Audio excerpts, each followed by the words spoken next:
Hey guys, what's up, and welcome to the review of the Kuu Yobook Pro.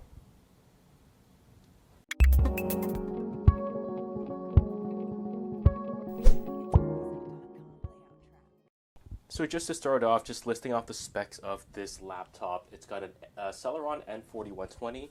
It's also got 8 gigabytes of RAM, a 256 gigabyte storage, as well as a 3000 by 2000 IPS screen, which is like kind of like a surface screen in terms of aspect ratio.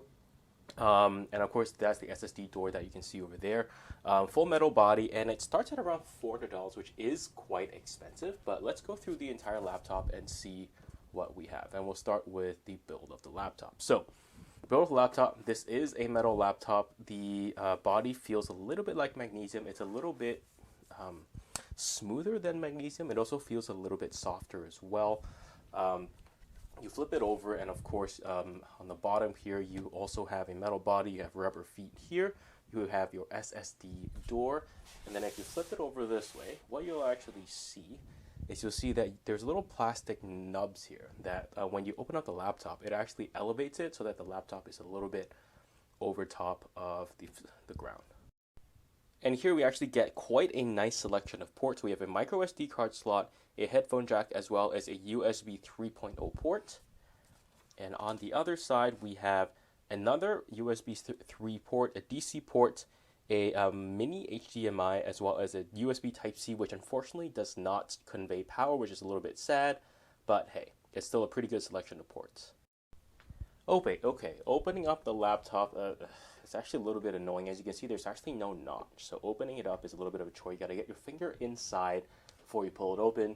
And there we have it. Keyboard, trackpad, speakers, whatever. We'll start with the keyboard. It's plastic. It's not the most good quality keyboard. As you can see, there's a little bit of flex. You can see I'm pressing it a little bit. It flexes a little bit. The keycaps themselves are a little bit plasticky. It is backlit, which is actually quite nice. They're fairly nicely spaced out. I really like how Chinese laptops are, at least for 14 inches, they're generally giving you full-size keys and a home, page up, page down, and row on that side over there. The one thing I did wish is I kind of wish the power button was a little bit more difficult to press, because it's really easy to mistake that and just hit it and then you sleep or turn your computer off. We have a fingerprint reader, which actually doesn't work, which is a little bit weird. The fingerprint reader doesn't work, but I talked to Kuu, and apparently it does. And then we have the trackpad here. It's a little bit small, so it's very wide, but it's not very tall. So doing up and down scrolling here is a little bit. You got to move your fingers a little bit more. And then we also have your speakers here, and yeah. Okay, and the screen here looks decent. We have very nice thin bezels around the screen. They look to be about 5 millimeters on all sides. And then on the top there, you also have your camera. And yeah, I turned the computer on, and the screen actually does look pretty good. It gets very bright as well. I'm just going to crank it all the way up. As you can see, it's very white. It's very bright. So, well, okay. I wouldn't say it's super bright, but for a laptop, it's pretty good. They put a pretty decent screen in here.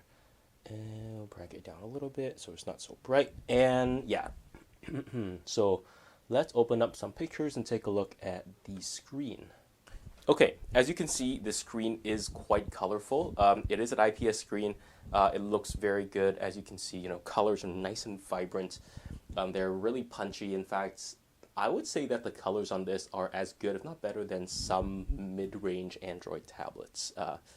Resolution is of course amazing, 3000 by 2000. Colors, as you can see, are quite vibrant. They look pretty good. The screen is crisp.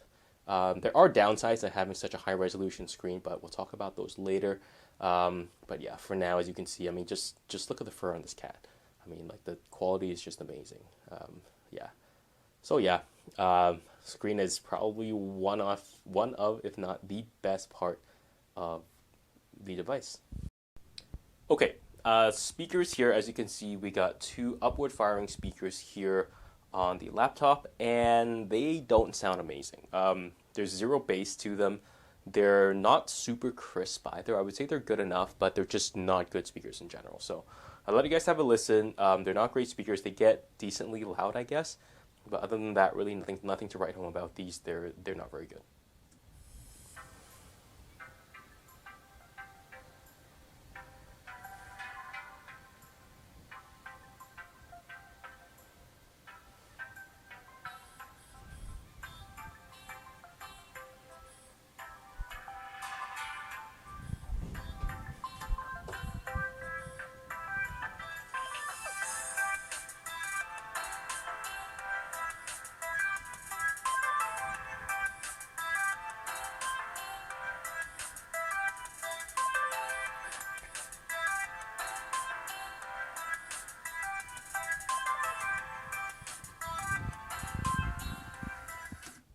Okay, let's talk about the battery life here. So this has a 38 watt hour battery.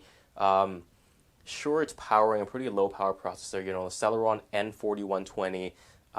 That's not very high power at all. But then again, it does have a 3000 by 2000 screen, very high resolution, quite a bright screen as well. So, you know, you're not going to be able to get 8 hours with this laptop. No way. You're going to get maybe, you know, 5 hours, 6 hours out of this laptop. And of course, if you're gaming, I got like 3 hours. Or, you know what? No, I got 2 hours actually. And that was light gaming. But if you're doing anything else, 5 to 6 hours, it's okay.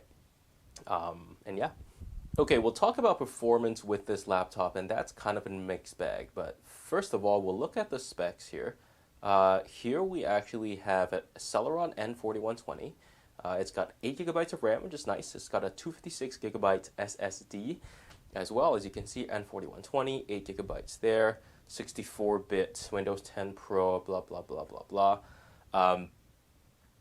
That being said, performance is still a mixed bag. So, of course, as I'm sure some of you already know, but some of you don't, is that with, you know, lower power chips like this, you want to use Edge. Edge is the fastest browser, one of the fastest browsers you can use. So built-in Edge, I tried Chrome and it's even slower. So, for example, here, as you can see, scrolling's pretty good, right? Not bad at all. Like, that's quite nice. And it's actually pretty decent. You go to something lighter. So let's say, RFD, my favorite website. So we'll go here.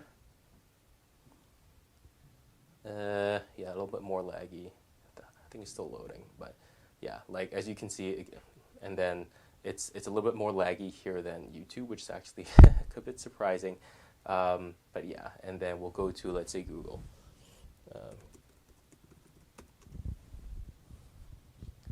I hate people. There we go. Still a little bit laggy, but oh no, it's much better now. Yeah, there we go. But yeah, so performance is a mixed bag. Edge is probably, it is a lot more intense than, say, Microsoft Word. You know, that worked fine. I'm not even going to show it to you. I'm too lazy. Edge is where it's at. Playing video, on the other hand, you know what? I'm just going to mute video audio because I'm getting a copyright strike. So we'll mute that. But the annoying thing is that when you play a video, it doesn't matter if it's 720p. It really doesn't matter. It'll be laggy. See that? It's like jumping and you know, messing up, and it's just really bad. And then it'll eventually even out, but it takes like 10-15 seconds. So see this? See how it's laggy, and then it slowly gets better. So that's good, which is good. But it's really annoying that at the beginning of a YouTube video where you're watching, it's so laggy, and then it gets better as it plays. But that's probably one of the biggest downsides of this device.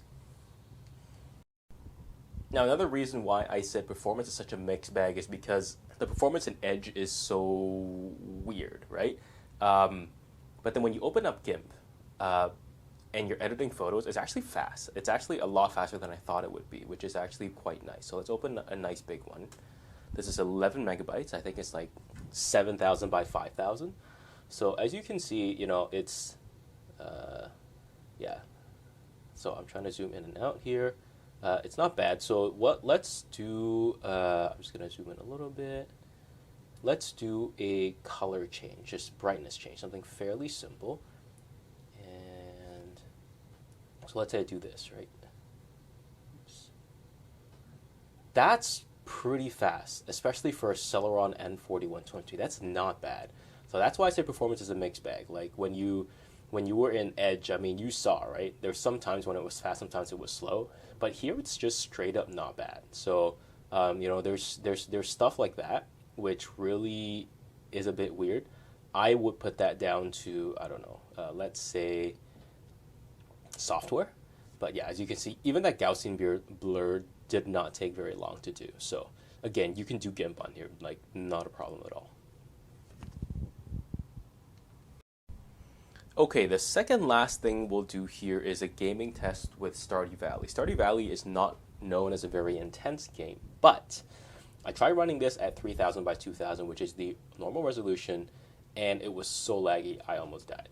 So I bumped it down to 1600 by 1000, which is 720p about.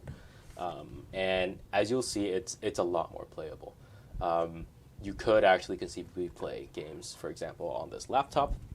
But again, of course, first of all, battery life is a concern. You know, like I said, right, 2 hours, which is actually 2-3 hours, which is not very good. But as you can see, the frame rates here are just perfectly fine. Like, they are not bad at all.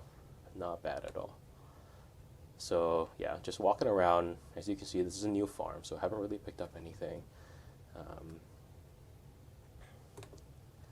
But yeah, so yeah, you can definitely play light games here. Oh, excuse me. You can definitely play light games here. Not bad.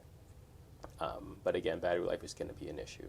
Stardew Valley is one of my favorite games. I have like 500 hours, I think, in Stardew. No, not so much. Maybe 300 hours. But yeah, as you can see, it plays fine. I don't think it's running at 60. It doesn't look 60 because when I play it on my computer, the frame rate feels a little bit higher. So this is most likely going to be 30 FPS, which again on Stardew is perfectly fine. But if you want to play something else, you know, more intense, then yeah, I would understand if you need something more intense than this. Okay, and I'll show you one last thing, and then we're gonna finish. And hello, everybody. As you can see, this is the front-facing camera. It's not very good, as you can see. Look at all this grain on the top over here. So like right there, see all this grain over there. And I mean, the brighter it is, the better it is. See the light coming from my light source over there? It gets better, but otherwise it's pretty bad. I mean, pass. Okay, so final thoughts on this laptop. $400 for this laptop, Celeron N4120, not a very fast chip.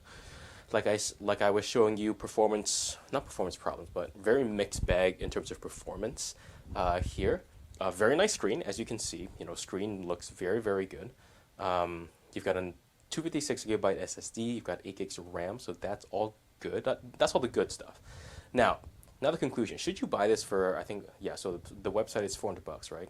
And I think you get like a $10 off coupon. Like, is this worth it at $390? No, it's just not worth it at $390. I would say that if it went on sale, you should buy it. And the other caveat as well is that I think that if you are any sort of performance, well, I was going to say someone who liked performance, but even if you're, basically this is good for like your mom or your dad, or your grandma or your grandfather, or a young kid. But if you're a millennial, if you're a millennial who's, you know, fairly, or not, and not someone who doesn't know anything about computers, no, you're not going to buy this. This is something that is for your parents' generation. So yeah, let me know what you think in the comments down below about the Kuu Yobook Pro. And let me know in the comments down below, and I'll see you guys in the next one.